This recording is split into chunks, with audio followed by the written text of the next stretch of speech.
and final knitting in the round that we're going to learn is using double point needles.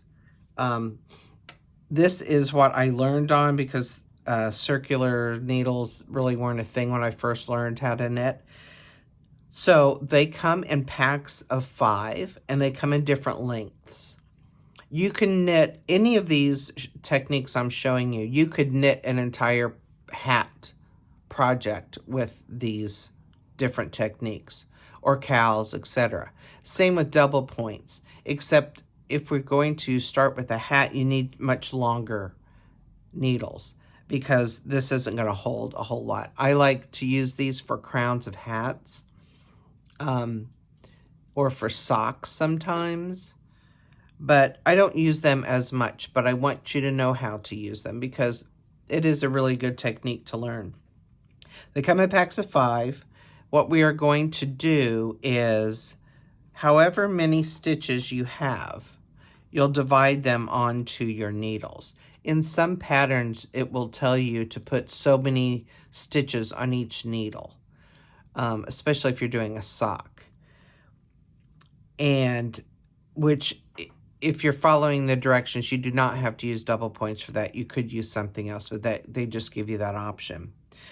So if you have just a few stitches and you only want to use 3 needles, divide the stitches over 3 needles, then you'll need a 4th one to knit with.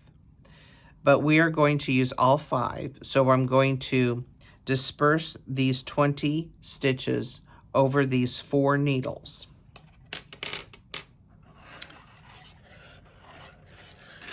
So since there's 20, I'm going to put 5 stitches on each needle. And I don't really care where I start here because I know that 5, 5, 5, 5, so this will be on the end of one of them. So I'm just going to transfer 3, 4, and 5 stitches. And I'm going to grab another one and put 5 more stitches on.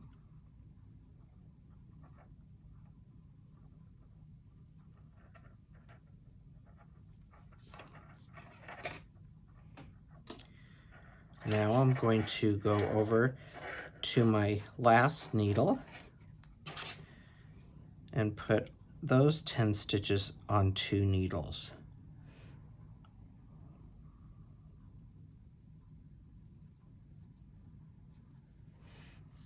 I'm going to push them in the middle so they don't fall off. And then the last. So now I have these all 4 with stitches on them. We are going to knit each of these sections just all around like we've been doing this whole time. Just this is more needles that you have to manage. Now, what I like to do is put the needle that is to my right, I'm going to put that below, and my working needle I'm going to put on top. And I'm going to just knit. Again, I'm going to tighten the first 2 stitches and work my way across. And you just kind of have to forget about these needles. But you do need to pay attention to make sure that they're not, like all the stitches aren't way down at the end, because there's a good chance you'll lose them if they are. That's why if you have a lot of stitches on these, you're going to need a much longer needle. And they come in different sizes. So I'm going to do my last one. So basically what I've done is transferred all those stitches onto a new needle, and I'm going to put it on the bottom, and I'm going to go to my next needle, and I'm going to do the same thing. First 2 I kind of tighten, and then we move on. And when I'm done with those, I kind of push them in the middle, put them below,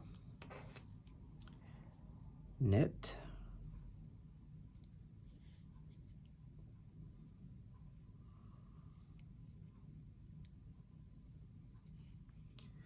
at first these were very intimidating to me, and it does take a little getting used to.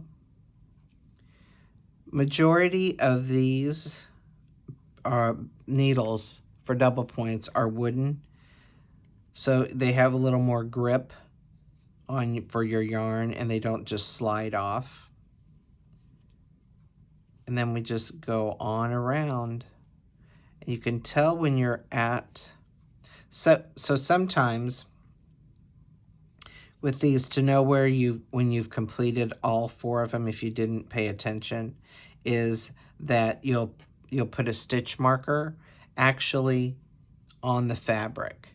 Or if you have the tail right there, then you need to make sure that you start at where the tail is, so that you know that this is the end of the round, and the next one will be the beginning of a new one. So that's how you work with double points.